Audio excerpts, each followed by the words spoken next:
Hello everyone, welcome back to winners choice law series.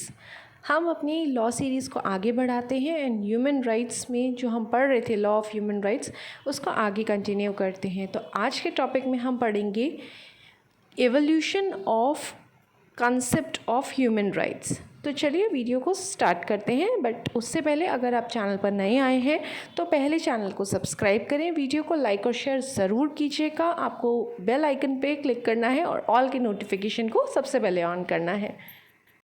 तो चलिए video को start करते हैं। तो कैसे हुआ एवोल्यूशन, ये जो कॉन्सेप्ट है ह्यूमन राइट्स का ये कैसे आया?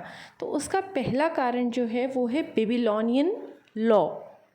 देखिए, कोई भी जो लॉ बनता है तो उसका ओरिजिन कहीं ना कहीं से तो होता ही है।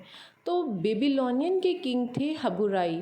उन्होंने कुछ सेट ऑफ लॉज को इशू किया था अपने लोगों के ऊपर, जिन्हें कहा जाता था हबुराइज कोड, जो वहाँ के लोगों के ऊपर एप्लीकेबल होती थी, जिसके अंदर फेयर वेजेस उनको ऑफ़र की जाती थी, उन्हें प्रोटेक्शन दी जाती थी कि हाँ भाई उनकी प्रॉपर्टी भी प्रोटेक्टेड है, और उनके ऊपर कुछ रजिस्टर्ड चार्जेस होते थे जिसे ट्रायल के टाइम पे प्रूव करना पड़ता था। कहा जाता था कि ये जो बेबीलोनियन का कोड है ये कभी कभार हार्श होते थे, बहुत इनकी दंड नीति बड़ी प्रबल रहती थी। तो ये एक ओरिजिन था। और स्टार्टिंग में ये भी आपको मैं बता दूं कि जो सबसे पहले हिस्ट्री के अंदर जो डिक्लेरेशन की गई थी ह्यूमन राइट्स की, वो साइरस सिलेंडर के अंदर की गई थी, जिसे साइरस ने लिखा था, जो कि किंग हुआ करते थे पर्शिया के। लगभग 539 बीसी की बात है ये। तो यहाँ सबसे पहले ह्यूमन राइट्स निकल कर आए। देखिए, दूसरा है जो ह्यूमन राइट्स जो होते हैं वो हमारी नेचुरल लॉ के एंशिएंट कंसेप्ट के अंदर भी थे, और यही नेचुरल राइट्स भी थे। हमारे फेमस रोमन के एक ज्यूरिस्ट थे, अल्पियन कहते थे उन्होंने कहा कि जो लॉ ऑफ नेचर है उसके हिसाब से हर इंसान बराबर है, और कुछ लॉज ऐसे भी हैं जो ये कहते हैं कि हर इंसान फ्रीली बॉर्न हुआ है। इस हिसाब से जो फॉरेनर्स भी होते हैं उनके पास भी इक्वल राइट है एज अ ह्यूमन राइट, और उनको भी ऐसे ही ट्रीट करना चाहिए जैसे अपने देश के नागरिकों को ट्रीट किया जाता है। तो ये एक फ़िलासफ़र थे, इनका ऐसा मानना था। ये उसके बाद आया मग्न कार्टा। मग्न कार्टा क्या था? एक प्रोटेक्शन था जिसे आर्बिट्ररी एक्ट्स के अगेंस्ट यूज़ किया जाता था जो किंग बनाते थे, जिसके अंदर ये मेंशन था कि जो भी लैंड है, जो भी प्रॉपर्टी है, बिना बात पर सीज नहीं किया जाएगा। जो जजेस होंगे उनको लॉ पता होना चाहिए। टैक्सेस ऐसे ही इम्पोज नहीं किए जाएंगे बिना किसी कॉमन काउंसिल के। तो ये सारी बातें मग्न कार्टा के अंदर लिखी गई। साथ ही में इसमें यह भी था कि किसी भी इंसान को इम्प्रिजनमेंट यानी कि कैद नहीं किया जाएगा बिना ट्रायल के। और साथ के साथ ये भी लिखा था कि जो भी मर्चेंट्स हैं उनके पास पूरे राइट हैं कि वो फ्रीली ट्रैवल कर सकते हैं with in a territory. Like England की बात है, इंग्लैंड के अंदर भी और उसके बाहर भी। तो ये सब मग्न कार्टा में लिखा गया। इतना ही नहीं, मग्न कार्टा के अंदर कुछ नए कंसेप्ट इंट्रोड्यूस हुए, जिसमें था ज्यूरी ट्रायल, जो कि क्लॉज 39 के अंदर है, जो प्रोटेक्ट करता है आर्बिट्ररी अरेस्ट एंड इम्प्रिजनमेंट से, कि मन चाहे आप किसी को भी ऐसे ही अरेस्ट नहीं कर सकते, किसी के ऊपर कोई भी इल्ज़ाम नहीं लगा सकते। ये सारी बातें किंग की टाइम पे है, तो किंग के पास उस टाइम पे जो एब्सोल्यूट पावर्स जो होती थी वो मग्न कार्टा के आने से वो रेस्ट्रिक्ट हो गई।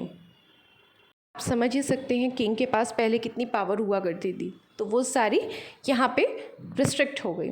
जो हमारा दूसरा टॉपिक है, टॉपिक नहीं इसी के अंदर का पार्ट है जिसकी वजह से ह्यूमन राइट्स एवोल्यूशन हुआ, वो है वर्जीनिया डिक्लेरेशन। ये भी राइट्स थे जिसमें ये कहा गया था कि हर इंसान, all men are equally free, हर तरह से वो फ्री हैं नेचर के हिसाब से, और इंडिपेंडेंट भी हैं, और उनके पास कुछ इनहेरिट राइट्स भी हैं। तो इस डिक्लेरेशन के अंदर ये डिक्लेयर किया गया था। हमारा जो नेक्स्ट है, ऐसी कई सारी डिक्लेरेशन पास हुई, उसी में से एक थी French declaration on the rights of man and citizens, ये 1789 का डिक्लेरेशन था। इस डिक्लेरेशन में कुछ प्रिजर्वेशंस थे, वो ये थी कि जो भी पॉलिटिकल एसोसिएशन बनेगी उनको मैन के राइट्स के, कम से कम ये वाले राइट्स का ध्यान रखना होगा, जैसे liberty, property and security, resistance to operation, equality before law, freedom from arbitrary arrest, expression and relation, presumption of innocence, freedom to do an act that didn't harm others। तो ये सारे डिक्लेरेशन इस French declaration के अंदर declare किया गया कि at least हर political association का एम यही होना चाहिए कि वो मैन के एटलीस्ट ये राइट्स को तो प्रोटेक्ट करे ही करे एज अ ह्यूमन राइट। उसके बाद पास हुआ आपका अमेरिकन बिल ऑफ राइट्स 1791 में। इसमें पहले कहा गया कि ये जो बिल है इसके अंदर कोई गारंटी नहीं थी इनएलिएनेबल राइट्स की, जैसे freedom of speech, assembly, religion, इनको लेकर। लेकिन बाद में ये देखा गया कि इनएलिएनेबल राइट्स ऑफ मेन जो हैं उनको अडॉप्ट करना ज़रूरी है। ये ऐसा हमारे कॉन्स्टिट्यूशन में भी है, क्योंकि ये भी एक पार्ट है कॉन्स्टिट्यूशन का। तो एक लीगल लिमिटेशन लगा देता है पावर्स के ऊपर हर ऑर्गन की, जिसे कॉन्स्टिट्यूशन ने ही बनाया है, जिसका सेटअप किया है। और अगर कोई उन पावर्स का उल्लंघन करता है तो उसको इन्फोर्स किया जाता है बाय कोर्ट्स। तो अगर ऐसा कोई भी लेजिस्लेशन एक्ट बनाती है जो ह्यूमन राइट्स को ट्रांसग्रेस करेगा, यानी कि उसके बीच में उसका उल्लंघन करेगा, ठीक है, किसी भी तरह से राइट्स को, स्पेशली जो इनएलिएनेबल होंगे उनके अंदर कोई भी दखल अंदाजी करी जाएगी, तो कोर्ट ऑफ लॉ जो है वो उसको इनवैलिडेट कर देगा। तो ये जो बिल ऑफ राइट्स था, इन्होंने बहुत ही सेंट्रल रोल प्ले किया, बहुत अच्छा रोल प्ले किया अमेरिकन लॉ और गवर्नमेंट के अंदर। मतलब ये बहुत ही इफ़ेक्टिव रहा। तो आज की वीडियो में इतना ही है। आप इस वीडियो को बार बार सुनें, समझें और अपने एग्ज़ाम्स के लिए इसे अच्छे से प्रिपेयर करें। अगर आपको 10 नंबर में एक क्वेश्चन आता है तो आप इस सारी बातों को डिटेल में लिख सकते हैं। मैं अभी आपको बहुत कंसाइज वे में समझा रही हूँ इसे, बाद में हम बेयर एक्ट की लैंग्वेज में भी आगे के लॉज को पढ़ेंगे। ठीक है, thanks for watching, see you in next video.